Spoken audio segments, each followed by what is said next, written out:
A very good afternoon to all of you class. How are you all? Am I audible? Good afternoon class. Very good afternoon. कैसे हैं आप सब?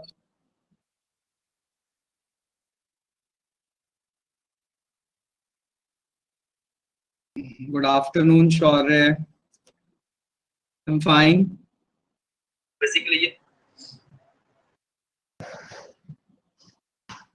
Good afternoon. Very good afternoon सबको.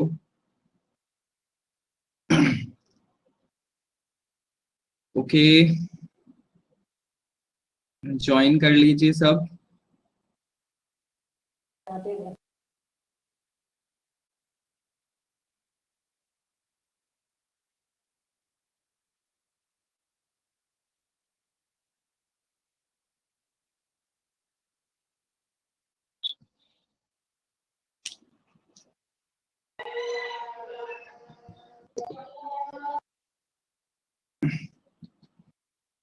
बच्चे 1-5 तक ही join करते हैं.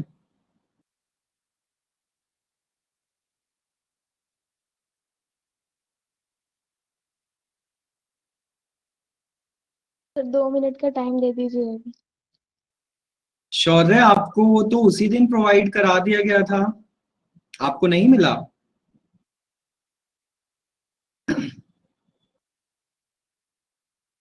शौर्य, आप चेक करिएगा. बाकी शेयर तो उसी दिन हो गया था. बाकी स्टूडेंट्स को मिला है या नहीं मिला है?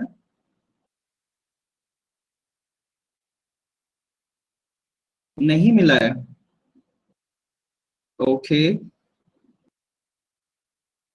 एंड जो ओल्ड स्टूडेंट्स हैं आप में से, ये सब जो नो बोल रहे हैं, ये वो बोल रहे हैं जो न्यू स्टूडेंट है क्या? अच्छा, मुझे एक बार पुराने वाले बताइए, पुराने वालों को मिला है या नहीं मिला, जिनका 24 मार्च का बैच है?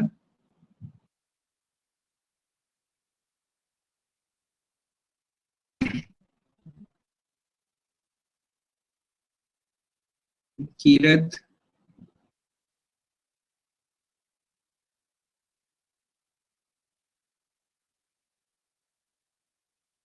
मिल गया कीरत आपको?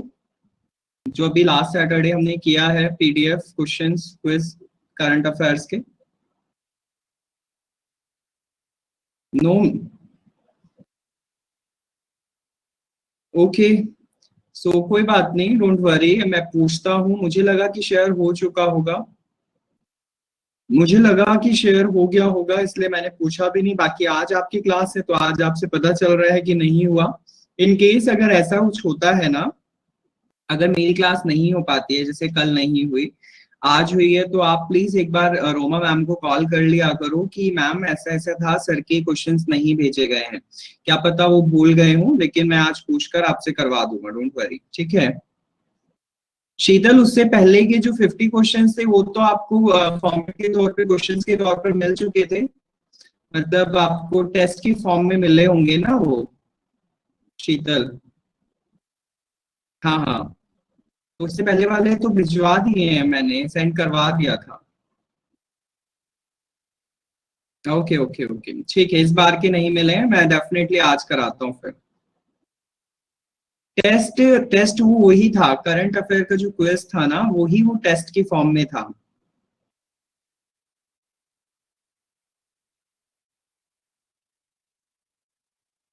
हाँ जी हाँ जी.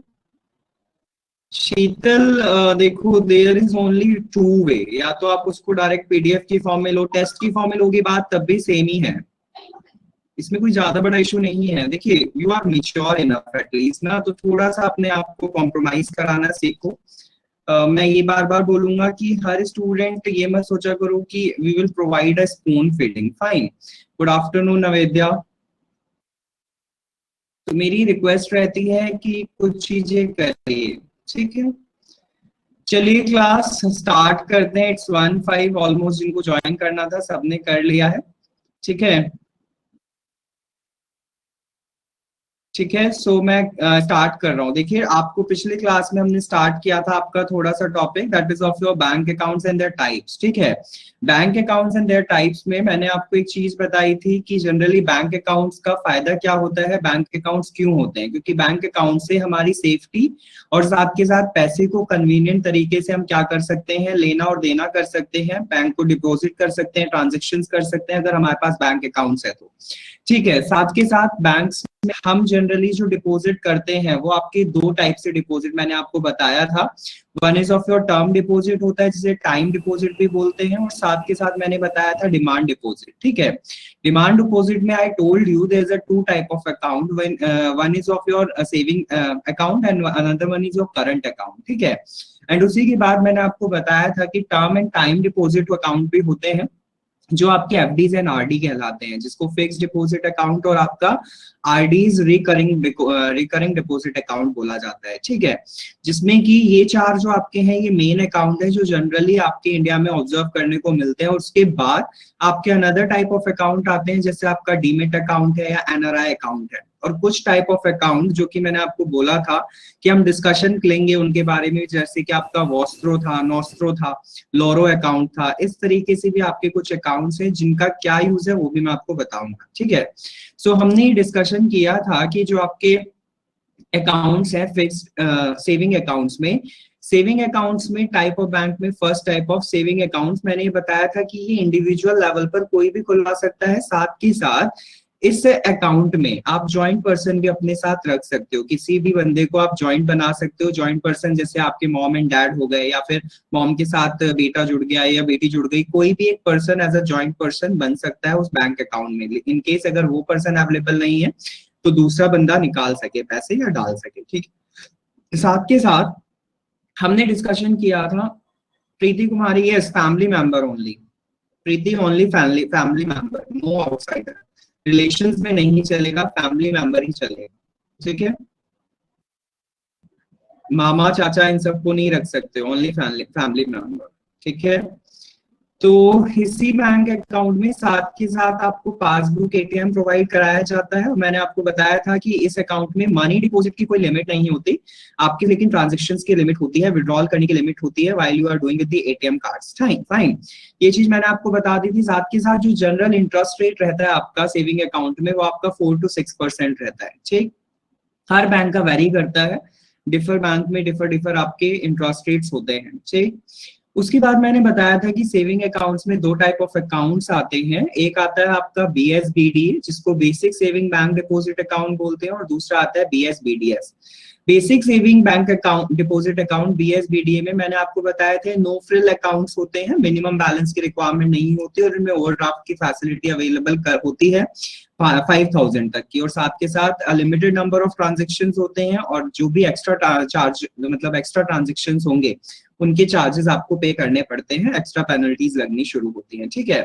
उसी के साथ बीएसबीडीएस पे मैंने आपको बताया था कि ये वो अकाउंट्स होते हैं जो किसी स्कीम के थ्रू खोले जाते हैं, और इन स्कीम में जिस तरीके का बेनिफिट दिया जाना है उसी तरीके का इन अकाउंट्स में रखा जाता है। लाइक आपका प्रधानमंत्री जनधन योजना का मैंने एग्जांपल दिया था कि इनकी जो लिमिट थी दैट इज 1 लाख से ऊपर क्रॉस नहीं होनी चाहिए, और अकाउंट बैलेंस जो मिनिमम है वो कितना रहना चाहिए, 50,000 ऑल द टाइम रहना ही चाहिए। साथ के साथ विड्रॉल और आपका ट्रांसफर लिमिट जो है वो आपकी 10,000 पर मंथ की होती है, इससे ज्यादा आप नहीं कर सकते। एक महीने में सिर्फ आप 10,000 तक का ही निकाल सकते हो अमाउंट और आपका ट्रांसफर कर सकते हो। ठीक है, ये आपका बीएसबीडीएस में I have done with you. Fine, अब आता है उसके बाद another one account which is your current account. ठीक है, टाइप ऑफ अकाउंट में अनदर अकाउंट करंट अकाउंट की अगर मैं बात करूं तो करंट अकाउंट नाम से पता चल रहा है which are running on the basis of चालू खाता जिसे हम बोलते हैं। चालू खाता वो होता है एक्चुअल में जिसमें हम अपने डिपॉजिट्स ना लॉन्ग टर्म के लिए नहीं रखते, उसमें बहुत ज्यादा विड्रॉल और बहुत ज्यादा डिपॉजिट नंबर ऑफ टाइम्स चलता है, एक दिन में कई बार ये चीजें हो रही होती हैं। तो हम जनरली इस टाइप ऑफ बैंक अकाउंट की अगर बात करें तो ये वो लोग ओपन कराते हैं जो किसी कंपनी पर्पज से करते हैं। फॉर एग्जांपल आपका कोई भी फाइनेंशियल इंस्टीट्यूशन हो गया, आपकी प्राइवेट लिमिटेड कंपनीज हो गई, या आपका कोई रिलीजियस इंस्टीट्यूशन हो गया, एजुकेशनल इंस्टीट्यूशंस हो गए, इस टाइप के अकाउंट उनको रखने होते हैं क्योंकि उनको अपनी कंपनी के लिए मल्टीपल ट्रांजेक्शंस करने होते हैं और इस वजह से उनको करंट अकाउंट रखना होता है। ठीक है, करंट अकाउंट में हम बात करें तो जनरली बहुत बड़े बड़े ट्रांजेक्शंस होते हैं, इसीलिए करंट अकाउंट में कोई भी जो इंटरेस्ट होता है ना वो कस्टमर्स के लिए नहीं होता। जो इंटरेस्ट मिलता है वो सारा उस कंपनी के बिहाफ पर जाता है जिस कंपनी ने वो खुलवाया हुआ है। ठीक है, ओवरड्राफ्ट की फैसिलिटी अवेलेबल होती है इसमें, लेकिन ओवरड्राफ्ट की फैसिलिटी अवेलेबल होने के लिए कंपनी का पूरा रिकॉर्ड चेक किया जाता है कि कंपनी कितने अपग्रेडेड स्केल पर है। कंपनी के हिसाब से वो कंपनी लिमिटेड कंपनी है या एजुकेशनल इंस्टीट्यूशन है तो कितने दायरे तक काम कर रहा है, उसका स्कोप कितना है, इवन उसकी फाइनेंशियल कंडीशंस कैसी रही हैं पिछले टाइम पर, बहुत डिक्लाइनिंग मोड पे तो नहीं रहा है। इस तरीके से ऐसी सारी चीजें चेकआउट करके उसको ओवरड्राफ्ट की फैसिलिटी उस अमाउंट पे दी जाती है जितने उसके ट्रांजेक्शंस वगैरह रहे होते हैं। ठीक है, बहुत ज्यादा फोकस करने की जरूरत नहीं है कि ओवरड्राफ्ट फैसिलिटी कितने की मिलेगी। क्रेडिट स्कोर यू कैन से, बट दी शेफ यहाँ पर क्रेडिट स्कोर कहना is fine, it's kind of credit score but not exactly credit score. ठीक है, बस ये कह सकते हो उसका ट्रांजेक्शंस कितने रहे हैं, कितने आपके पैसे में उसकी बढ़ोतरी हुई है, पिछले जिन सालों से उसने स्टार्टअप लिया हुआ है तब से लेकर अब तक कितना अपग्रेड किया है अपने आप को, ये सब चीजें चेकआउट की जाती है। ठीक, उसके साथ साथ a charge is applicable for not maintaining a minimum balance. This one is the most important, क्योंकि हमारे जितने भी अकाउंट्स हैं उन सब में ना ऐसा पेनल्टीज नहीं लगती मिनिमम बैलेंस मेंटेन करने के ऊपर, लेकिन करंट अकाउंट्स पे लगती है। करंट अकाउंट का एक फिक्स टाइम मतलब एक फिक्स्ड अमाउंट रखा जाता है कि आपको इतना अमाउंट रखना ही होगा अपने बैंक में, अदरवाइज आपको मतलब बैंक अकाउंट करंट अकाउंट बंद कर दिया जाएगा। तो वो मिनिमम अमाउंट जो है वो भी हर बैंक का वेरी करता है। आपको पता होगा कि जैसे कि अभी के टाइम पर भी कुछ बैंक्स ने कर दिया है कि 10,000 पे आपके प्राइवेट बैंक, ज्यादातर एचडीएफसी वगैरह हो गए, तो ये बैंक अकाउंट्स ओपन करते हैं तो वो फ्रिल्स जाती हैं जो कि मिनिमम बैलेंस है। सेम एज यहाँ पर भी करंट अकाउंट के लिए अगर आप वो मिनिमम बैलेंस मेंटेन नहीं कर रहे हैं तो आपके ऊपर चार्ज लगाया जाता है, जबकि सेविंग अकाउंट्स में ऐसा नहीं होता है। सेविंग अकाउंट्स में मिनिमम बैलेंस मेंटेन ना करने पर चार्ज पे नहीं करना होता है। ठीक है, internet banking facility is also available. Internet banking facility तो होती ही है। ठीक है, ये सब कॉमन चीजें।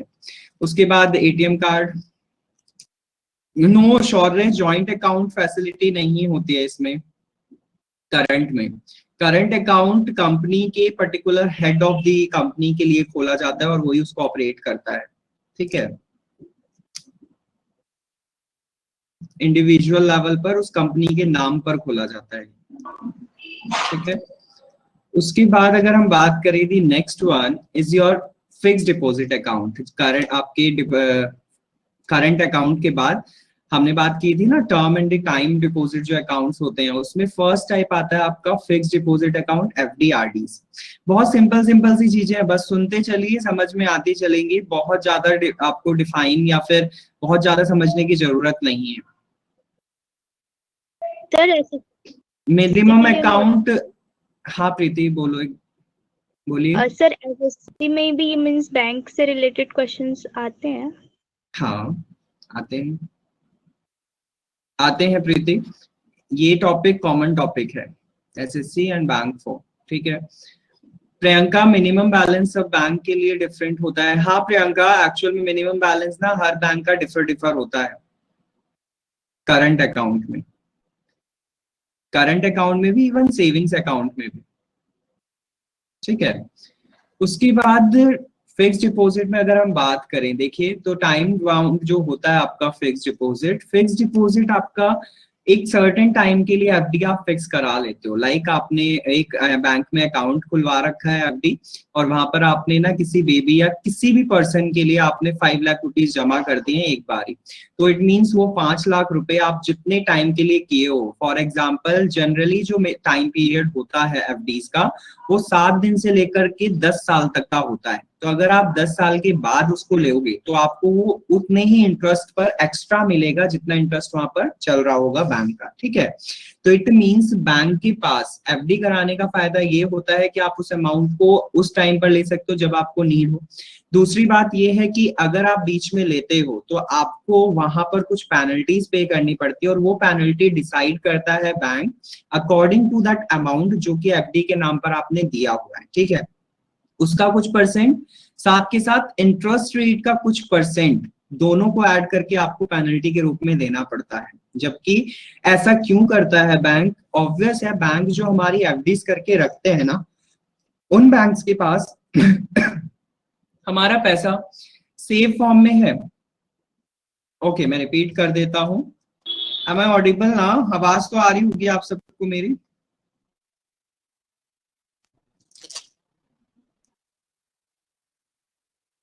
ओके, राहुल एफडी पर कंपाउंड बता रहा हूं सब, राहुल जस्ट सुनते चलो अभी, ठीक है ठीक है ठीक है ठीक है, क्लियर हो गया, मुझे आवाज आ रही है आप सबको।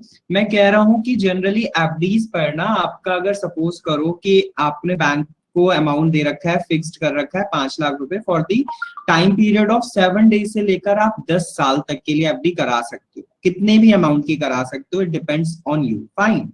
उसी के दौरान पर सपोज करो आप बैंक के पास जाते हो और बैंक से ये कहते हो कि मुझे इन बिटवीन पैसे की जरूरत है, तो बैंक से आप अपनी एफडी ब्रेक कराना चाहते हो, जो आपने अमाउंट दे रखा था उसको पहले ही लेना चाहते हो टाइम कंप्लीट होने से। तो बैंक क्या करते हैं, एक्चुअल में बैंक के पास हमारा amount as it is form में तो सेव रहता नहीं है, लेकिन बैंक क्या करते हैं, बैंक उस अमाउंट को किसी और को एज अ लोन दे देते हैं। क्योंकि बैंक क्या करता है, बैंक यही तो करता है ना कि जो अमाउंट उसके पास सेव है वो लोन के रूप में दे देता है दूसरे को, और उससे इंटरेस्ट लेता रहता है। तो इससे बैंक की भी बढ़ोतरी होती रहती है और सामने वाले की तो होती ही है। लेकिन यहाँ पर अगर बैंक के पास आप कंडीशन लेकर जाते हो कि आपको पैसे की जरूरत है, तो उस दौरान पर बैंक कहीं और से अरेंजमेंट करके देता है, इन केस अगर बैंक के पास नहीं है। तो बैंक को भी कोई जब देगा या आरबीआई प्रोवाइड करेगा तो ऑब्वियस है बैंक हायर इंटरेस्ट पर लेगा वो पैसा आपको देने के लिए। तो बैंक उस पेनल्टी को आपको क्या करेगा, आपसे लेकर आपको ही देगा, क्योंकि वो पेनल्टीज उसने भी कहीं भरी है, ठीक है। उसने भी कहीं ना कहीं वो जो एक्स्ट्रा चार्ज है वो पे किए हैं, हायर इंटरेस्ट दिया है। तो इस कंडीशन में एफडी ब्रेक कराना इजी नहीं होता, ठीक है। एफडीज पर जनरली आपका कंपाउंडेड इंटरेस्ट लगता है, सिंपल इंटरेस्ट नहीं लगता है, क्योंकि क्वार्टरली बेसिस पर ना हर क्वार्टर पे आपके बैंक्स जो है वो इंटरेस्ट रेट चेंज करते हैं, कभी इंटरेस्ट रेट ज्यादा हो जाता है, कभी कम हो जाता है। तो क्वार्टरली बेसिस पर एफडीज पर भी, इवन आरडीज पर भी, दोनों पर सेम इंटरेस्ट लगता है क्वार्टर बेसिस पर, ठीक है। ठीक है राहुल, तो उसके साथ क्या होता है, इसके साथ साथ अगर हम बात करें लॉन्गर जितना भी टाइम पीरियड होगा एफडीज का, उतना ही आपको हायर इंटरेस्ट रेट मिलता है, ठीक है। जितना ज्यादा टाइम पीरियड होता है हायर रेट इंटरेस्ट उतना ही मिलता है, क्योंकि बैंक्स के इंटरेस्ट रेट अप डाउन होते रहते हैं। लेकिन एट टाइम तक आते आते जितने आपने एफडीज कराई है, कितने पे कराई थी इंटरेस्ट पे, उससे ज्यादा पे ही इंटरेस्ट रेट पर आपको एफडीज मिलती है जब आप उसको एट लास्ट लेते हो, ठीक है। लास्ट में लिखा भी हुआ है minimum amount of the deposit, ये वैरी करता है बैंक टू बैंक एफडी के लिए कि आप कितने अमाउंट की एफडी कराना चाहते हो। साथ के साथ रेट ऑफ इंटरेस्ट भी वैरी करता है बैंक टू बैंक, फाइन। जैसे कि प्राइवेट बैंक्स के अगर इंटरेस्ट रेट्स की बात करें तो थोड़े ज्यादा होते हैं in comparison of government bank. तो हम ये कह सकते हैं कि इंटरेस्ट रेट डिपेंड करते हैं हर बैंक के एफडीज में भी और इवन आरडीज में भी, ठीक है। उसके बाद अगर हम बात करें the next thing is your RD. RD की बात करते हैं, नाम से पता चल रहा है रिकरिंग डिपॉजिट। क्लास समझ में आ रहा है ना सबको?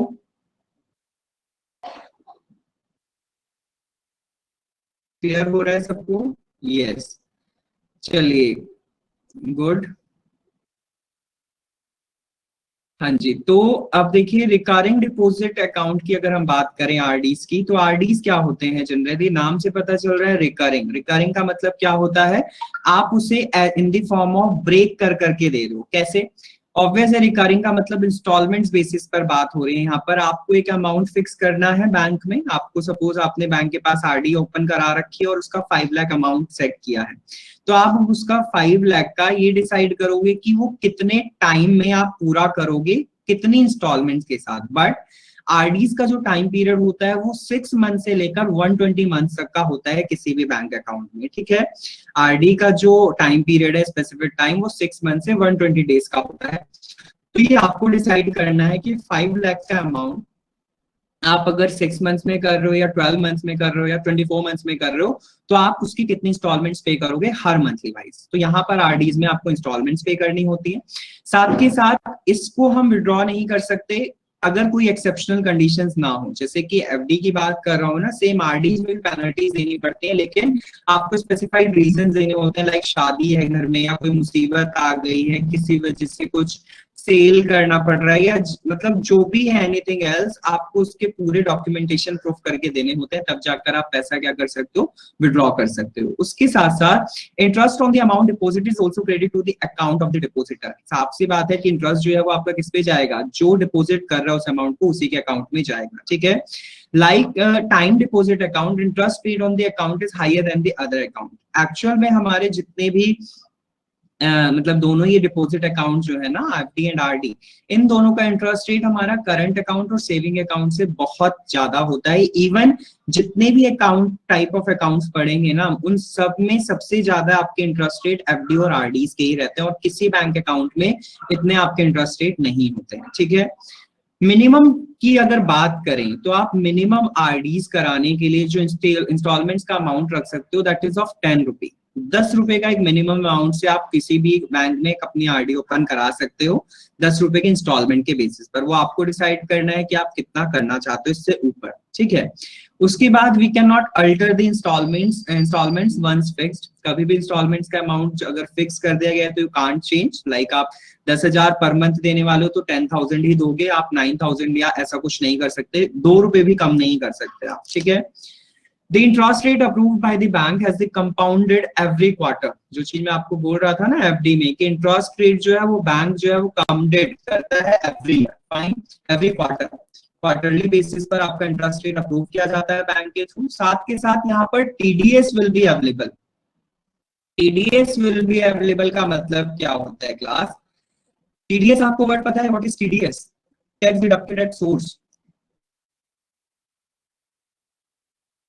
टीडीएस का मीनिंग पता है क्लास? यस, क्या होता है टीडीएस, बताइए।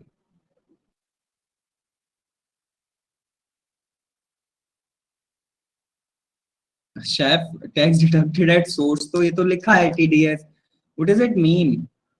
कंपनी पे करती है एम्प्लॉयज को, कोई भी कंपनी पे कर देगी सर, ये सैलरी पे कटता है। कितना percent chef?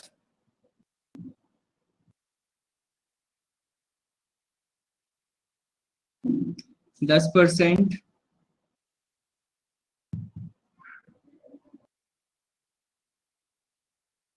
Don't know. Arpan, आपने 10% बोला ना? भट्टा, भट्टा क्या, I don't know your surname, Bhattacharjee, Chatterjee है क्या ये?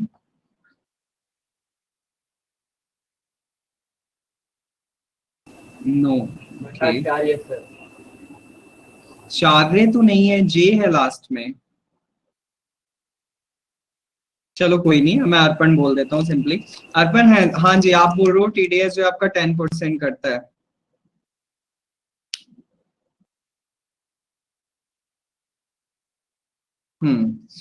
देखिए, यस, टीडीएस जो है ना क्लास, आपका टीडीएस जो है वो एक्चुअली सोर्स ऑफ इनकम पे आपका टीडीएस कटता है। आपका जो सोर्स ऑफ इनकम है उस पे जो टैक्स कटता है दैट इज ऑफ 10% का। ये कंपनी आपको फाइनेंशियल ईयर कंप्लीट होने पर, थ्रू आउट द ईयर आपने जो भी अर्न किया है उस पर आपका टीडीएस कटेगा हर मंथली बेसिस पर, और वो आपको फाइनेंशियल ईयर कंप्लीट होने पर आपका एक फॉर्म 16 जनरेट होता है आईटीआर के थ्रू, इनकम टैक्स रिटर्न के थ्रू, तब आप उसको फाइल करते हो और आपका जो टीडीएस कटा है आप उसको दोबारा से क्या कर लेते हो, रिफंड कर लेते हो, ठीक है। तो एक्चुअल में यहाँ पर ये जो टीडीएस की फैसिलिटी है ये भी यहाँ पर होती है। टीडीएस आपका डिडक्ट होगा आरडी पर, लेकिन वो आपको बाद में मिल जाएगा जैसे ही आपका एनुअल ईयर कंप्लीट होगा, फाइन, ठीक है। फाइनेंशियल ईयर जैसे जैसे कंप्लीट होंगे ना और आपने जितने टाइम के लिए कराया है उस टाइम पर आपको वो मिल जाएगा, ठीक। तो टीडीएस यहाँ पर अवेलेबल होता है, लेकिन एफडीएस पे, एफडीज पर आपका ये सब नहीं होता है, ये चीज याद रखिएगा।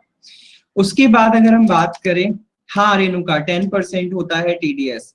देखो एक्चुअल में ना जनरल टीडीएस का जो वो है वो आपका 10% है।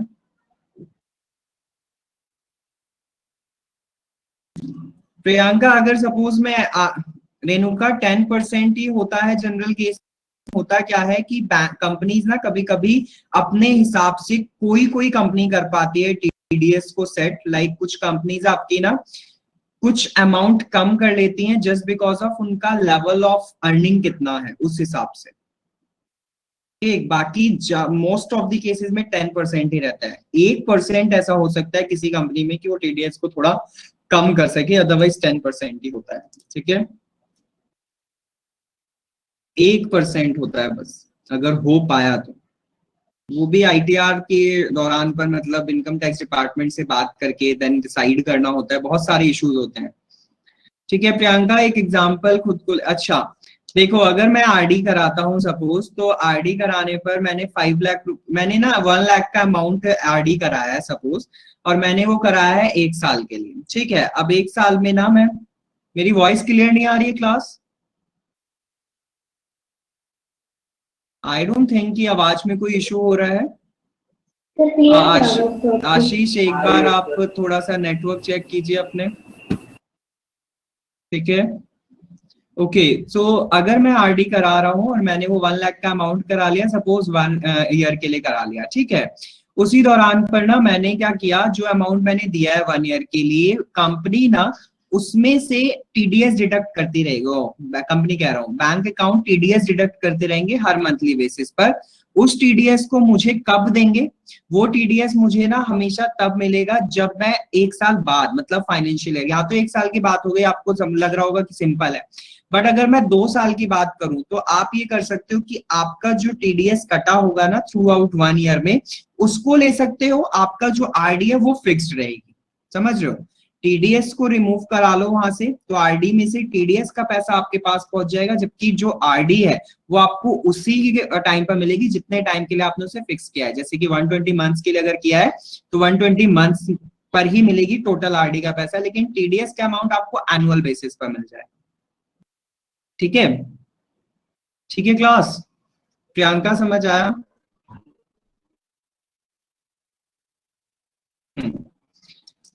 So this is your RD, I think clear हो गया होगा आपको। अब अगर हम आरडी और एफडी में डिफर, शेफ सिंपल सी बात है, बहुत क्लियर सा डिफाइंड हो रहा है। आरडी जो है वो आपकी इंस्टॉलमेंट बेसिस पर आप अमाउंट पे कर रहे हो, एक जितना आप चाहते हो करना डिपॉजिट, जबकि फिक्स्ड डिपॉजिट में, एफडी में, आप वो डायरेक्ट अमाउंट दे रहे हो, एक अमाउंट एक टाइम पर ही, आप इंस्टॉलमेंट्स पे नहीं कर रहे हो। वहां पर आप 5 लाख दे रहे हो, एक बार में देकर छुट्टी करी, लेकिन आरडी में आप 5 लाख दे रहे हो, आप इंस्टॉलमेंट्स पे करोगे हर मंथ के बेसिस पर। ये डिफरेंस ही तो है। ठीक है, उसके बाद अगर हम बात करें the next thing is your demat account. ठीक है, the next type of account is your demat account. Demat account क्या होता है? देखो नाम से पता चल रहा है, demat word is for the dematerialised. Dematerialised का मतलब क्या होता है? डीमेट अकाउंट एक्चुअल में ना पेपर्स फॉर्म के लिए होते हैं। डीमेट अकाउंट में हम कभी भी एक्सचेंज मनी का नहीं करते, डिपॉजिट और विड्रॉल मनी का नहीं होकर पेपर्स की फॉर्म में होता है, और ये पेपर्स आपके क्या होते हैं? That is your shares. ठीक है, तो जनरली डीमेट अकाउंट वो लोग ओपन कराते हैं जो शेयर मार्केटिंग में इंक्लूडेड है, अपने आप को परचेज और सेल के उसमें जो शेयर में इंक्लूड करके रखे हैं, उनके लिए डीमेट अकाउंट खुलता है। ठीक है, डीमेट अकाउंट आप किसी भी बैंक में जाकर खुलवा सकते हो, बस आपको अपने रिकॉर्ड दिखाने होंगे कि आप इन्वॉल्व हो इन एक्टिविटीज में, लाइक शेयर्स सेल कर रहे हो या परचेज कर रहे हो, ये तरीके से आपको दिखाने होंगे। ठीक है, और उस दौरान पर आपको जो मनी होगी ना, वो मनी आपकी आपको चेक की फॉर्म में ही मिलती है, मतलब जितने शेयर्स आप इन्वॉल्व कर रहे हो, अपने शेयर सेल कर रहे हो, शेयर परचेज कर रहे हो, उन सबका अमाउंट जो है वो आपको चेक की फॉर्म में मिलेगा, कुछ भी मनी की फॉर्म में नहीं मिलता। तो यहाँ पर ये चीज बेस्ट होती है डीमेट अकाउंट के लिए कि demat account general for trading के लिए इस्तेमाल किए जाते हैं। जितने भी ट्रेडिंग वाले बंदे हैं वो डीमेट अकाउंट खुलवाते हैं। डीमेट अकाउंट आप किसी भी बैंक में जाओ, सब बैंक्स में डीमेट अकाउंट की फैसिलिटीज हैं आज के टाइम पर, तो आप कहीं भी डीमेट अकाउंट ओपन करवा सकते हो, बस आपको अपने ट्रेडिंग का ये सब दिखाना होगा डॉक्यूमेंट्स, और पैन कार्ड, आधार कार्ड, ये सब चीजें तो नॉर्मल होती ही। ठीक है, उसके साथ अगर हम बात करें, डीमेट अकाउंट बहुत सिंपल सा है, बहुत ज्यादा फोकस की जरूरत नहीं है। अब आते हैं आपके एनआरआई अकाउंट्स। एनआरआई अकाउंट्स क्या होते हैं class? NRI you all know that कि non residents of India, fine. NRI non residents of India जो है, ये अकाउंट जनरली 4 टाइप्स के हैं, और वो इसलिए हैं क्योंकि वो पर्सन अगर बाहर रह रहा है इंडिया से, तो एक्चुअल में उसके लिए क्या क्या कंडीशंस हो सकती हैं, तो उस कंडीशंस के हिसाब से आपके 4 types of account NRI account में आते हैं। कौन कौन से? The first one is of your NRO account, which is named as Ordinary Non-Resident Rupee Account. उसके बाद सेकेंड टाइप ऑफ अकाउंट आता है NRE account, non resident external rupee, that is your foreign currency non-resident account banks, that is FCNR account, and the fourth one is resident foreign currency RFC. ठीक है, ये आपके account generally हैं 4 types के। इन accounts में होता क्या क्या है, देखो नाम से पता चल रहा है, ordinary non resident rupee account. Ordinary non resident rupee account का मतलब, अगर सपोज करो कोई पर्सन यहाँ से बाहर रह रहा है और बाहर रहने पर उसको अपना ना पैसा यहाँ पर भेजना है, यानी सपोज वो बाहर रह रहा है और उसको अपना पैसा इंडिया में भेजना है उसकी मदर के पास, तो एक्चुअल में उसको क्या ओपन कराना होगा, एनआरओ अकाउंट कराना होगा। इस केस में उसके पास फर्स्ट कंडीशन ये है। लेकिन अगर सपोज करो कि उस पर्सन का अकाउंट फॉरेन बैंक्स में है, फॉरेन कंट्री में, फॉरेन बैंक में उसका अकाउंट है, बट सपोज करो उसका इंडिया में ना कोई रहता नहीं है, लेकिन एक्चुअल में इंडिया में उसकी प्रॉपर्टी है, और इंडिया में उसकी प्रॉपर्टी का उसने रेंटल, वो प्रॉपर्टी है रेंट पे छोड़ा हुआ है और उसका रेंट आ रहा है। तो होता क्या है कि उस कंडीशन में ना उसको अपना अकाउंट खुलवाना होता है, that is of NRE account. NRE account में उसकी इनकम के अलावा जो भी सोर्स ऑफ इनकम रहता है, उसकी एक्चुअल इनकम के अलावा, मतलब उसकी सैलरी और उसका जो प्रोफेशन है उसको हटाकर उसका जो सोर्स ऑफ इनकम रहेगा अनदर, वो उसके लिए क्या करता है, एनआरई अकाउंट खुलवाता है। समझे क्लास बात? दोनों में डिफरेंस क्या है? एक में आप सिर्फ अपना पैसा ट्रांसफर कर रहे हो इंडिया में, ठीक है, एक में सिर्फ आप क्या कर रहे हो, अपना पैसा ट्रांसफर कर रहे हो इंडिया में, जबकि दूसरे में आप क्या कर रहे हो, पैसा मंगा रहे हो इंडिया से, कहां पर, अपने फॉरेन अकाउंट में।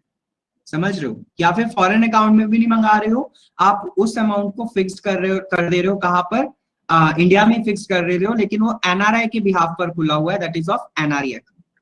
ठीक है, ठीक, क्लियर हुआ क्लास? अभी इन सबकी आगे पीडीएफ्स में डेफिनेशंस है proper, don't worry.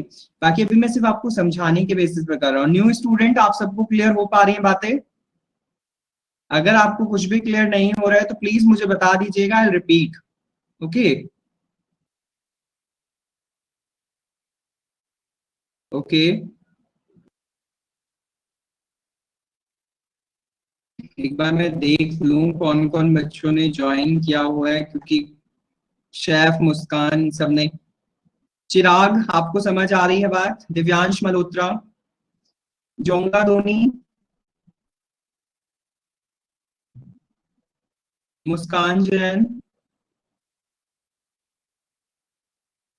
Payal, Pragya, Hrithik, Simran,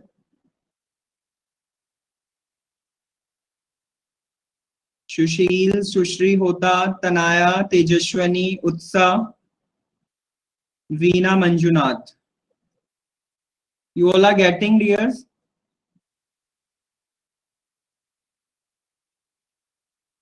please पूछ लीजिएगा, आई नो आप सबके लिए न्यू।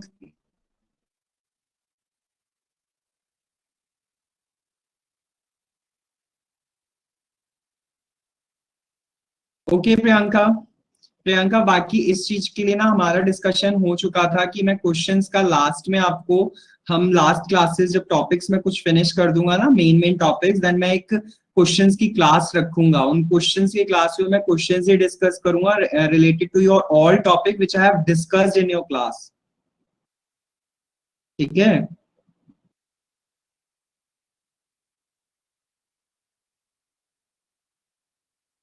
ठीक है प्रियंका, आपसे मैं ऐसी कोशिश करा करूंगा कि मैं टॉपिक फिनिश होने के बाद कुछ 10 से 15 क्वेश्चंस रखा करूं, जिससे आपको थोड़ा आइडिया लग जाए। ठीक है, आपकी जो जो नीड है आप मुझे बताते रहो, I tell. Okay okay, don't worry Priyanka, I do.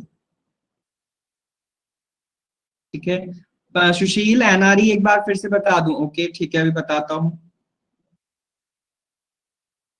Okay, हाँ कीरत, एनआरई में ना सैलरी से जितने भी अदर सोर्स ऑफ इनकम है वो सब कराए जाते हैं। ठीक है।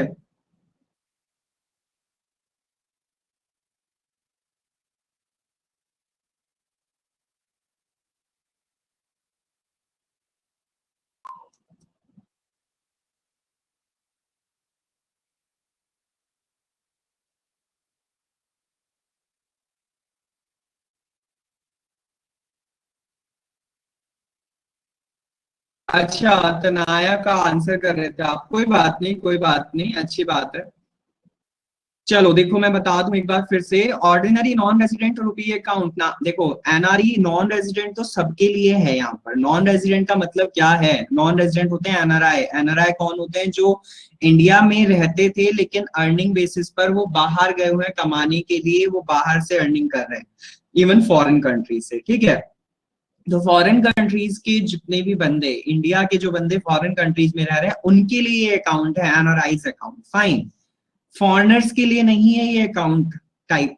फाइन। किसी ने भी शायद ऊपर कमेंट में पूछा मेरे से कि ये एनआरआईज अकाउंट आपके फॉरेनर्स के लिए है। नो, ये इंडियंस के लिए ही है, लेकिन वो इंडियंस जो कि फॉरेन कंट्रीज में बाहर रह रहे हैं, किस लिए? कमाने के लिए। कमाने के लिए, या फिर वो अपनी जॉब्स वट जो भी वहां पर कर रहे हैं उस लिए। ठीक है, उनके लिए एनआरआई खुलते हैं अकाउंट। ठीक। सो ऑर्डिनरी नॉन रेजिडेंट तो क्लियर था ना। सपोज आपका, मैं पेरिस में वर्क कर रहा हूँ और मुझे अपनी मदर को पैसा भेजना है, तो मैं क्या करूंगा कि मैं जिस करेंसी में मैं कमा रहा हूँ उस करेंसी को मैं इस अकाउंट में भेज दूं, और इस अकाउंट में वो इसका डेनोमिनेशन कर देंगे, किसमें? इंडियन रुपीज में। और इंडियन रुपीज में करके वो किसको प्रोवाइड करा सकते हैं? मेरी माँ को प्रोवाइड करा सकते हैं, मेरी मदर को प्रोवाइड करा सकते हैं। ठीक है, क्लियर? ठीक है class? O R O N R O समझ आ गया? उसके बाद सेम है, सेकंड है non resident rupee account. Non residence rupee account में आपका सोर्स ऑफ इनकम जो है वो एडिशनल है। नॉन रेजिडेंट एक्सटर्नल वर्ड जो आ रहा है ना, एक्सटर्नल का मीनिंग यहाँ पर ये है कि वो पर्सन एक्स्ट्रा सोर्स क्या लेकर आ रहा है इनकम के। लाइक वो रेंटल हो गया, मेरे दिमाग में रेंटल आ रहा है, या सपोज करो कोई ऐसा काम कर रहा है, या क्या ले सकते हैं एक्सटर्नल में? कोई बंदा बाहर रह रहा होगा तो उसके पास अपनी प्रॉपर्टी ही होगी, और वो प्रॉपर्टी को प्रूफ करके वहां पर रेंटल दिखा सकता है, और तो अनदर कोई सोर्स मेरे ख्याल से नहीं है।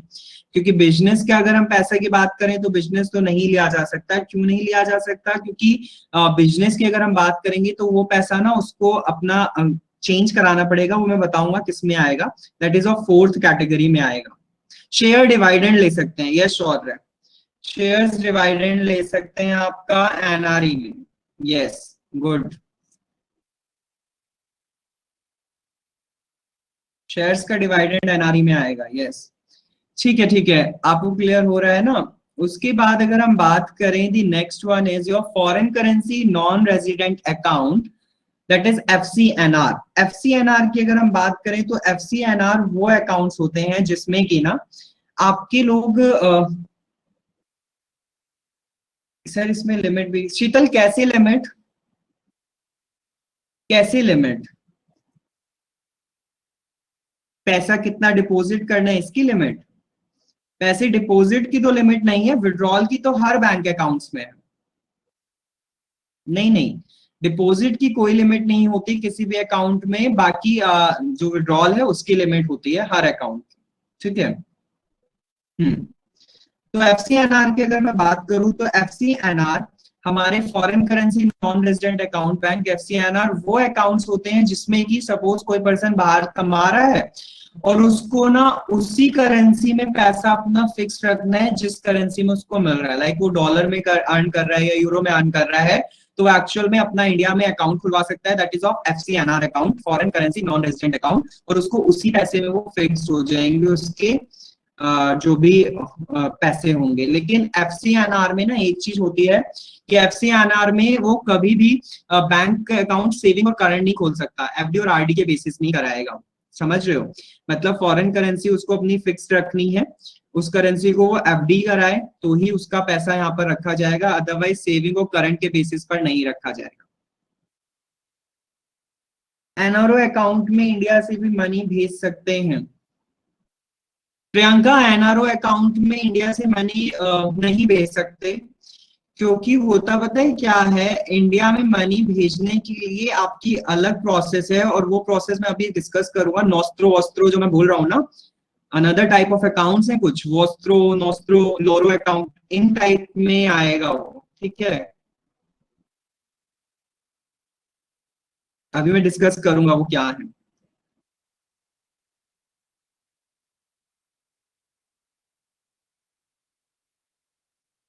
चलूं क्लास आगे? क्लियर हुआ एफसीएनआर क्या है? एफसीएनआर में फॉरेन करेंसी का ही अमाउंट फॉरेन में ही करेंसी में ही इंडिया में सेव रखना है, ठीक है। ज्यादातर तो एफसीएनआर में प्रीति एफडी ही होती है, आरडी भी नहीं होती, सच पूछो तो। आरडी भी बहुत रेयर केसेस में ही होती है, ज्यादातर एफसीएनआर में एफडी ही करते हैं लोग। हाँ रेणुका, ये फैसिलिटी सब बैंक में होती है, एनआरआई अकाउंट कोई भी खुलवा सकता है किसी भी बैंक में, ठीक है। अब अनदर वन आता है रेजिडेंट फॉरेन करेंसी। अब नाम से पता चल रहा है resident foreign currency, it means यहां पर इस अकाउंट में आप, हाँ प्रीति, इंटरेस्ट ऑब्वियस है प्रीति, कोई भी बैंक अकाउंट लोग क्यों खुलवाएंगे, just because of interest. Sir जो स्टूडेंट्स वर्क करते हैं अब्रॉड में वो कैसे भेजते हैं पैसे? शेफ, उनके लिए ना स्टूडेंट्स का एक अलग से अकाउंट खुलता है स्टूडेंट बेसिस पर, मतलब उनका करंट अकाउंट फॉरेन बैंक्स में ओपन होता है, तो यहाँ से पैसा ट्रांसफर होता है और वहां से भी, तो वो सब उनके बेसिस पर किया जाता है, ठीक है। शालीन क्या बताना है, थर्ड बताना है दोबारा? सर थ्री लिखा है आपने। शालीन क्या बताना है? थर्ड बता दूं? ओके। फॉरेन करेंसी एफसीएनआर में ना शालीन कुछ नहीं है, आप फॉरेन कंट्री में जिस करेंसी में आप पैसा अर्न कर रहे हो, आप डॉलर में कमा रहे हो, यूरो में कमा रहे हो, वही पैसा आप इंडियन बैंक्स में, इंडिया के एफसीएनआर बैंक में उसी करेंसी में सेव कर सकते हो on the form of FD, ठीक है। आपने यूरो कमाए, यूरो को ही आपने इंडिया में फिक्स करना है, सेव करना है, और आपने उसको एफडी कराना है, ओनली एफडी। आरडी भी बहुत कम केसेस में, ठीक है, आरडी भी हो जाएगा लेकिन बहुत कम केसेस में। सर टैक्सेस कुछ डिडक्ट होते हैं? हाँ कन्हैया, टैक्सेस भी डिडक्ट होते हैं और इंटरेस्ट भी मिलता है, ठीक है। अब टैक्सेस और इंटरेस्ट रेट दोनों डिपेंड करते हैं बैंक टू बैंक सेम, ठीक। बहुत ज्यादा कंफ्यूज हो गए क्लास आप एनआरआई अकाउंट्स में, जबकि इतना कुछ था नहीं।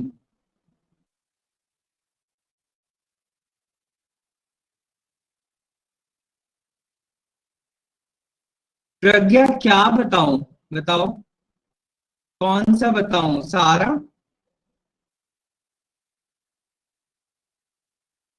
कौन सा एक्सप्लेन करना है बताइए दोबारा। एफसीएनआर बताऊं ना?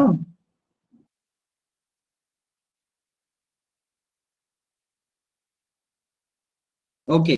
FCNR is nothing class, FCNR में जनरली आप फॉरेन करेंसी में जो पैसा कमा रहे हो, फॉरेन की जो करेंसी, आप जिस कंट्री में हो, आप अमेरिका में हो, आप डॉलर अर्न कर रहे हो, डॉलर को ही आप इंडिया में फिक्स करना चाहते हो डॉलर की फॉर्म में, आप इंडियन डेनोमिनेशन नहीं करवा रहे, तो आपने वो पैसा डॉलर की फॉर्म में फिक्स कर दिया, किस टाइप ऑफ अकाउंट में? एफसीएनआर में, ठीक है प्रज्ञा।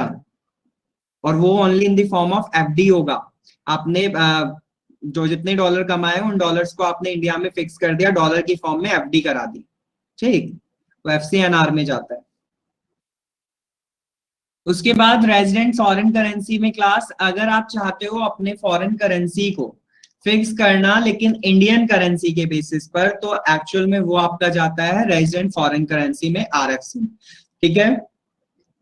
जो रेजिडेंट फॉरेन करेंसी बहुत अपोजिट ही है फॉरेन एफसीएनआर का। आप फॉरेन करेंसी का पैसा इंडियन डिनोमिनेशन में चाहते हो और आपने उसको फिक्स करा दिया किसमें? आरएफसी में, ठीक है, रेजिडेंट फॉरेन करेंसी। अब देखो पीछे मैं आगे लेकर चल रहा हूँ इनको, इनकी थोड़ी थोड़ी सी स्लाइड्स आप देख लो तो आपको और क्लियर हो जाएगा, ठीक है।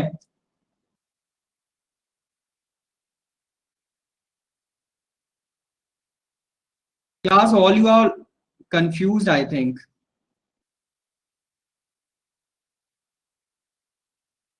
हाँ प्रीति, अगर हम विड्रॉ करेंगे तो हमें पैसा फॉरेन करेंसी के हिसाब से ही मिलेगा।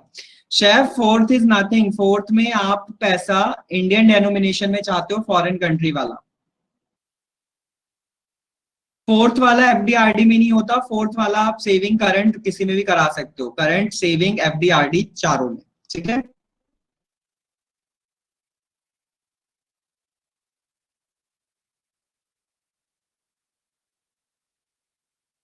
हाँ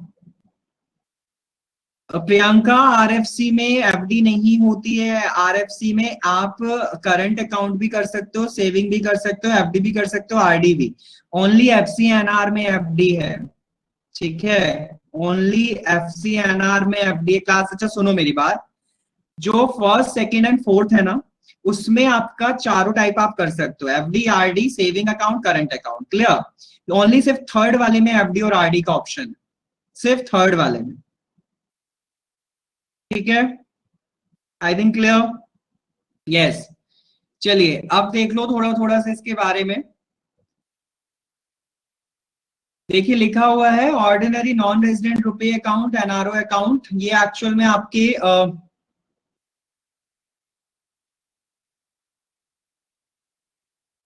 ऑर्डिनरी अकाउंट में आप देखिएगा, एनआरओ अकाउंट ऑर्डिनरी वाला, rupee denominated non repatriable account, can be in the form of saving, current, recurring and deposit account, clear. It can be open jointly with the resident in India. हम साथ के साथ इसे jointly open कर सकते हैं अपने इंडियन सिटीजन के साथ, जो हमारे फैमिली मेंबर हैं। साथ के साथ इसमें क्या आता है, इंटरेस्ट भी मिलता है इनकम पे फ्रॉम द एनआरओ अकाउंट। साथ के साथ वो टैक्सेबल होता है, जो चीज आप पूछ रहे हो। साथ के साथ interest income net of the taxes is reportable. साथ के साथ जितना भी इनकम पे इंटरेस्ट होता है और जितने भी टैक्सेस होते हैं वो सारे रिपोर्ट किए जाते हैं फॉरेन कंट्रीज में, ठीक है। उसके साथ साथ नॉन रेजिडेंट एक्सटर्नल रुपी अकाउंट, ये भी आपका चारों टाइप से हो सकता है, saving, current, recurring, FD. Joint operation with NRIs and PIO is permitted, person of Indian origin, ठीक है। पर्सन ऑफ इंडियन ऑरिजिन बोलो या एनआरआई बोलो, इज सेम, फाइन। लेकिन एनआरआई में यहाँ पर जो मेंशन है third point, power of attorney can be granted to the resident for an operation of account, fine. आपको पावर ऑफ अटॉर्नी दिखानी पड़ेगी इंडिया में, जो आपकी प्रॉपर्टी है ना उसकी पावर ऑफ अटॉर्नी होती है, वो आपको प्रूफ करनी पड़ेगी अगर आपको एनआरआई अकाउंट ऑपरेशन में रखना है तो, ठीक है। एनआरआई, पीआईओ और ओसीआई, ओसीआई है सॉरी, ओसीबी नहीं है, are eligible to the open NRI accounts, fine. OCI होते हैं overseas citizenship of India, overseas citizen of India. Citizen of India में ओवरसीज में 17 कंट्रीज इंक्लूड है जो 2 नागरिकता रख सकते हैं, आपको पता हो अगर पॉलिटिकल में बात पढ़ी होगी आपने, आर्टिकल 5 to 11 याद है ना। हाँ तो ये यहाँ पर एनआरआई, पीआईओ और ओसीआई के लिए एनआरआई फैसिलिटीज जो है वो मिल जाती है, ठीक है। उसके बाद अगर हम बात करें the next one is foreign currency, बहुत क्लियर सा लिखा हुआ है, दीज अकाउंट में be open only in the form of term deposit in foreign currencies. ये टर्म डिपॉजिट में ओपन होता है सिर्फ फॉरेन करेंसीज के लिए। And RFC में the resident foreign currency accounts are opened with an authorized dealer in India to maintain funds earned in the foreign currency. जो fund आपका पूरा मैनेज करना है फॉरेन करेंसी वाला, वो इंडियन रुपीज में, वो किस में अरेंज किया जाएगा, आरएफसी में अरेंज किया जाएगा, ठीक है। ठीक है क्लास, हाँ जैसे दलाई लामा को मिली हुई है। यस कीरत, ठीक है। पाकिस्तान इंक्लूड नहीं है बस, ठीक है। पाकिस्तान इंक्लूड नहीं है, 17 कंट्रीज हैं, आप देख लेना एक बार, गो थ्रू हो जाना ओसीआई क्या है। ओसीआई में दोहरी नागरिकता, dual citizenship you can have in only 17 countries, ठीक है, 17 कंट्रीज के लिए है।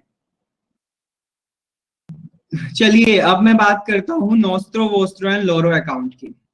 क्लास मैंने यहाँ इनकी डेफिनेशन मेंशन नहीं की है, तो आप सुनिए और लिख लीजिएगा, सुन लो। Paper exam point of view से मैंने इसे देखा नहीं है इतना, पेपर में मैंने इतना देखा नहीं है कि ये आया हो, लेकिन मेरे को ये उम्मीद है कि आज जाए कभी, तो इसलिए आपको पता हो, और साथ के साथ इंटरव्यूज में आपसे पूछ लिया जाए तो आपको पता होना चाहिए, तो सुनते चलिएगा। The first type of account nostro account की अगर मैं बात करूं तो देखिए नोस्ट्रो अकाउंट क्या होता है, हर इंडियन बैंक के मतलब हर तो नहीं बोलूंगा, हर एक मतलब कोई भी इंडियन बैंक अगर है तो उस इंडियन बैंक के पास ना अपनी एक टाई अप होती है किसी एक फॉरेन बैंक के साथ, ठीक है। ऐसे ही किसी फॉरेन बैंक के साथ इंडिया की किसी बैंक की टाई अप होती है, क्लियर। तो होता क्या है, ऐसे टाइप ऑफ अकाउंट के लिए आपकी ये 3 अकाउंट है, that is nostro account, vostro account और लोरो अकाउंट। नॉस्ट्रो अकाउंट में क्या होता है, सपोज आपका पीएनबी बैंक है, पीएनबी बैंक में आपका बैंक टाई अप लेकर बैठा हुआ है foreign bank, that is of bank of America. Example दे रहा हूं, बैंक ऑफ अमेरिका एक फॉरेन बैंक जो कि पीएनबी के साथ टाई अप है, ठीक है। तो एक्चुअल में कोई जब फॉरेन बैंक का अकाउंट आप ओपन करा लेते हो पीएनबी में, लाइक आपने पीएनबी में बैंक अकाउंट ओपन कराया हुआ है, किसका, बैंक ऑफ अमेरिका का, तो इस टाइप ऑफ अकाउंट को हम क्या बोलेंगे, नोस्ट्रो अकाउंट बोलेंगे, ठीक है। समझे बात क्लास। इट मींस अब आप अगर पैसा भेजोगे तो आप बैंक ऑफ अमेरिका को भेजो और बैंक ऑफ अमेरिका के पास से वो किसके पास चला जाएगा, पीएनबी के पास, और पीएनबी से आप डायरेक्ट अपना पैसा निकाल सकते हो, ठीक है। ये नोस्ट्रो अकाउंट हो गया। अगर वोस्ट्रो अकाउंट की बात करूं तो वोस्ट्रो अकाउंट में अब अपोजिट है नोस्ट्रो का। इट मींस अगर सपोज करो कि आपका बैंक ऑफ अमेरिका है वहां फॉरेन कंट्री में, उसके पास पीएनबी है, तो आपने वहां पर क्या कर रखा है, पीएनबी में अकाउंट खुलवा रखा है फॉरेन कंट्री में इंडियन बैंक, समझ रहे हो, फॉरेन कंट्री में इंडियन बैंक। इस टाइप ऑफ अकाउंट को क्या बोलेंगे, वोस्ट्रो अकाउंट। क्लियर हुआ क्लास, क्लास क्लियर हुआ,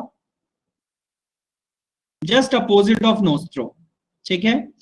एंड उसके बाद लोरो अकाउंट। अब लोरो अकाउंट क्या होता है क्लास, लोरो अकाउंट में अब 3 लोग काम कर रहे होते हैं। 3 लोग कैसे काम कर रहे होते हैं, अब सपोज करो मेरे पास पीएनबी है, एसबीआई है और बैंक ऑफ अमेरिका है, ठीक है। सपोज करना 3 बैंक है, एक एसबीआई है, एक पीएनबी और एक बैंक ऑफ अमेरिका है, ठीक है। अब पीएनबी के पास आपका बैंक है किसका, बैंक ऑफ अमेरिका का, टाई अप ले रखा है पीएनबी ने किसका, बैंक ऑफ अमेरिका का।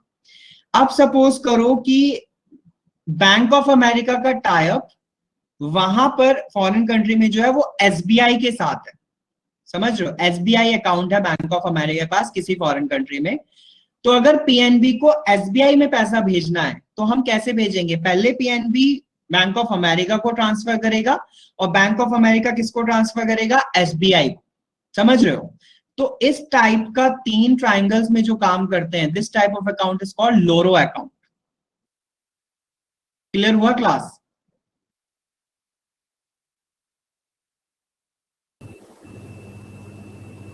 These are not full forms, actually these are names. हाँ, मीडिएटर होगा वहां पर। लोरो में आपका कुछ नहीं है,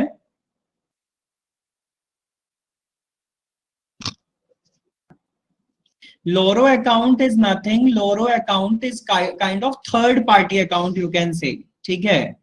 थर्ड पार्टी अकाउंट होता है क्लास, देखो नोस्ट्रो कहता, रेणुका कुछ पूछना है आपको, नोस्ट्रो अकाउंट कहता है our money with you, our money with you, vostro कहता है your money with us, and loro कहता है देयर मनी। देयर मनी का मतलब वोस्ट्रो और नोस्ट्रो की जो इंक्लूड करके है, इतने से बेसिस पर समझो बस।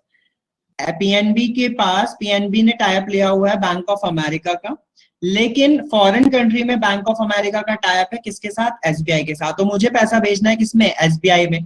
तो मैं क्या करूंगा, पीएनबी पहले बैंक ऑफ अमेरिका को भेज दे और बैंक ऑफ अमेरिका किसमें ट्रांसफर कर दे, क्योंकि उसका टाई अप एसबीआई के साथ और मुझे एसबीआई में ही भेजना था। तो इस टाइप का सर्कुलेशन 3 बैंक्स में हो रहा है ना ये, तो इस टाइप का आपका सर्कुलेशन क्या कहलाता है, लोरो अकाउंट। समझे क्लास, क्लास समझे, it's a third party account.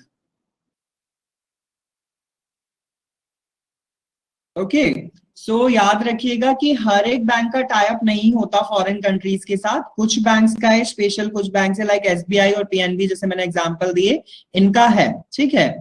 सो अगर आपको देखना होगा, you can go through the list, किस बैंक का अकाउंट फॉरेन के साथ नोस्ट्रो में है, वोस्ट्रो में है, लोरो में, you can check it out, but there is no need, fine. Exams मैंने बहुत रेयर देखा है, मैंने पहली बात तो देखा नहीं क्वेश्चन इससे रिलेटेड, लेकिन ये रख इसलिए दिया क्योंकि ये भी अकाउंट्स पता चल जाते हैं आपको तो अच्छा ही होता और पता चल गए। ठीक है, ठीक है क्लास। पाकिस्तान को क्यों नहीं मिलती? पाकिस्तान को इसलिए नहीं मिलती प्रियंका, पाकिस्तान में ना पाकिस्तान की इंडिपेंडेंसी के दौरान पर ये बात हो चुकी थी कि कभी भी इंडियन फॉरेन मतलब इंडियन जो लोग हैं इसमें इंक्लूडेड नहीं होंगे। ठीक है, जब पाकिस्तान आजाद हुआ था ना उसी दौरान पर ये बात हो चुकी थी, तभी उसको सेल्फ इंडिपेंडेंसी अपनी दी गई थी अलग से, अदरवाइज पाकिस्तान आज भारत का हिस्सा होता। ठीक,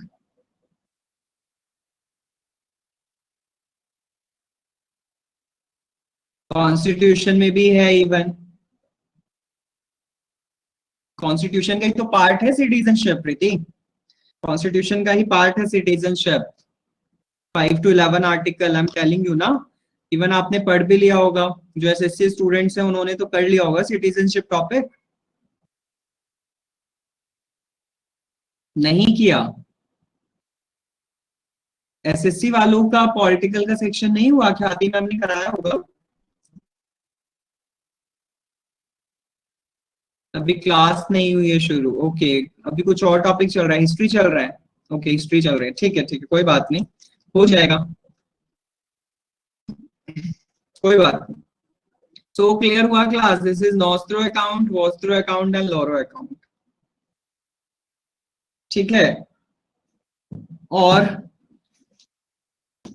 बताइए कुछ।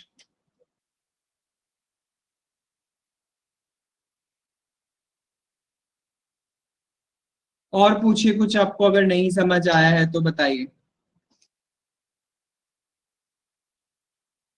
ठीक है नंदिनी, मैं पीडीएफ शेयर कर दूंगा, बट इसमें नॉस्ट्रो वोस्ट्रो के बारे में मैं ऐड नहीं करूंगा, आप ये करिएगा। ठीक है, खुद से करिएगा अगर आपको करना है, बाकी मैंने समझा दिया है, that's enough. Manas, loro account में जनरली जब हम कभी भी थर्ड पार्टी के रूप में काम करें, मैं डायरेक्टली काम नहीं कर रहा, एज अ मीडिएटर ले रहा हूँ, पीएनबी को पैसा भेजना है फॉरेन में एसबीआई बैंक में, और वहां पर एसबीआई का टाइप किसके साथ है? बैंक ऑफ अमेरिका के। तो पीएनबी क्या करेगा? बैंक ऑफ अमेरिका को पैसा भेजेगा, बैंक ऑफ अमेरिका के पास से वो किसके पास जाएगा? फॉरेन में एसबीआई बैंक के पास जाएगा, क्योंकि एसबीआई का टाइप है किसके पास? बैंक ऑफ अमेरिका के पास। ठीक है, तो इस टाइप ऑफ अकाउंट को हम लोरो अकाउंट बोलते हैं। शेफ, आई डोंट नो हिस्ट्री कितने दिन में कंप्लीट होगी शेफ, it's it's depends on your ma'am ना, ma'am will tell you that कि कितने टाइम में वो खत्म करेंगे, I am not teaching you history. Science students के लिए यहाँ पर जो एसएससी वाले बच्चे हैं उनको मैं बता दूं, मैं आपका साइंस का सेक्शन कंप्लीट करूंगा and GA part, banking awareness, fine, for bank students. तो मैं ओनली फॉर साइंस और उसके लिए हूँ, बाकी आई will complete your science topics and your GA topics. ठीक है, और बताइए कुछ। नेक्स्ट टॉपिक कैपिटल मार्केट होगा Renuka, next topic will be capital market. ठीक है, और कुछ पूछना है तो बताइए, बाकी मैं न्यू टॉपिक नहीं ले सकता था, 2-3 मिनट बचे हुए थे बस, तो बता दीजिए आप अपनी कोई समस्या कोई परेशानी हो उसका हल दें आपको।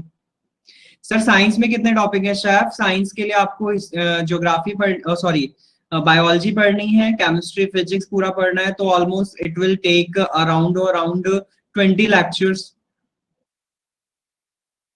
अर्पण, मैंने बुक बताई थी, if you are new I am telling you again, that's Arihant publication की बुक है for banking awareness and SSC also, fine. आप अरिहंत पब्लिकेशन पढ़िए, या फिर आप एक किरण पब्लिकेशन की बुक है, you can go through with that also, that is also good enough book, fine. बहुत अच्छी बुक है किरण पब्लिकेशन और Arihant publication, banking awareness, SSC topic भी कंप्लीट होंगे उसमें और बैंक के तो होंगे ही होंगे। ठीक है, ठीक है अर्पण, और बताइए। शेफ साइंस बहुत ही बेसिक है, that is only of 9th and 10th basis, SSC में CHSL and CGL don't want your advanced science. It's only 9th and 10th general science topics. ठीक है?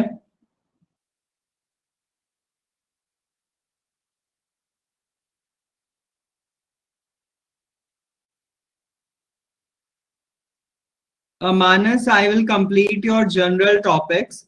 उसमें आपकी GD और MTS के भी इंक्लूड होंगे. ठीक है? So not to worry about that.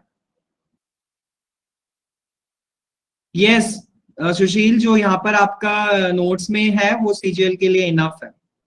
Even bank के लिए भी बहुत हद तक इनफ है. ठीक है? Okay class, so thank you so much. मिलेंगे नेक्स्ट क्लास में. Take care all of you. This is for all today. Thank you so much. May God bless all of you. Thank you so much. Bye.